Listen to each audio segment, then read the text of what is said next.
মঙ্গল শোভাযাত্রা নামে একটা জিনিস চালু করা হইলো, যেটা আসলে অরিজিনালি ছিল না। এটা ছিল আনন্দ শোভাযাত্রা, ছিল আনন্দ র্যালি ছিল। আপনি বৈশাখের র্যালি করেন না, সিম্পলি নববর্ষের র্যালি বলে একটা র্যালি করেন না, সবাই দেখবেন সেখানে আসবে। কিন্তু যখনই আপনি মঙ্গলের আশ্রয় নেওয়ার প্রশ্ন আসবে, আপনি যখন সূর্যোদয়ের সাথে সাথে সূর্য দেবতার পূজা করে তাকে ওয়েলকাম করে গান গাইবেন, এইটা অনেকের কাছে ভালো লাগবে না, এটা বাঙালি মুসলমানের কাছে ভালো লাগবে না। এর মানে সে এইটা না যে সে বাংলা নববর্ষের বিপক্ষের লোক। এই সিম্পল জিনিসগুলো, এই কালচারাল ফ্যাসিবাদ আমাদেরকে সার্বজনীন আকারে চাপিয়ে দেবার চেষ্টা করা হয়েছে। আমরা বারবার বলেছি আমাদের নববর্ষ উদযাপনটাকে সবার করেন। সবার কীভাবে করবেন? ঢেকিকে সামনে নিয়ে আসেন।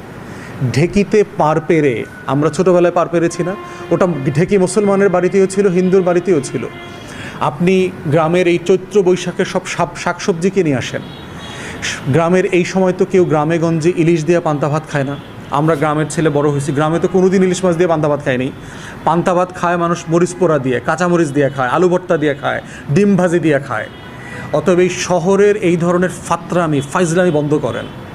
এগুলো নাই তো গ্রামে। আপনি যদি এটা আমার আচরণকে, আমার ট্র্যাডিশনকে, আমার ঐতিহ্যকে তুলে ধরতে চান, এটা সত্যতার সাথে করেন। এটাকে বাকাওয়াজ করছেন কেন? ইলিশ মাছ হচ্ছে এই রাষ্ট্রের সবচেয়ে ধনী লোকের একটা খাবার, সেটাকে আপনি বলছেন আপনি সার্বজনীন। তাহলে ওই দিক থেকে আপনি একটা অন্য ধর্মের পূজনীয় জিনিস চাপিয়ে দিচ্ছেন। ইলিশ মাছ খাওয়ানোর না আপনি একটা বুর্জুয়া ধনী লোকের প্র্যাকটিসকে গরিব মধ্যবিত্তের উপর চাপিয়ে দিচ্ছেন। তাহলে এটা সার্বজনীন কেন হচ্ছে? আমরা ছোটোবেলায় পার পেরেছি না? ওটা ঢেকি মুসলমানের বাড়িতেও ছিল, হিন্দুর বাড়িতেও ছিল।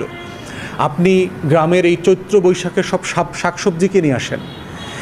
গ্রামের এই সময় তো কেউ গ্রামে গঞ্জে ইলিশ দিয়ে পান্তা ভাত খায় না। আমরা গ্রামের ছেলে বড় হয়েছি, গ্রামে তো কোনোদিন ইলিশ মাছ দিয়ে পান্তা ভাত খায়নি। পান্তা ভাত খায় মানুষ মরিচ পোড়া দিয়ে, কাঁচামরিচ দিয়ে খায়, আলু ভর্তা দিয়ে খায়, ডিম ভাজি দিয়ে খায়। অতএব এই শহরের এই ধরনের ফাতরামি, ফাইজলামি বন্ধ করেন। এগুলো নাই তো গ্রামে। আপনি যদি এটা আমার আচরণকে, আমার ট্র্যাডিশনকে, আমার ঐতিহ্যকে তুলে ধরতে চান, এটা সত্যতার সাথে করেন। এটাকে বাকাওয়াজ করছেন কেন?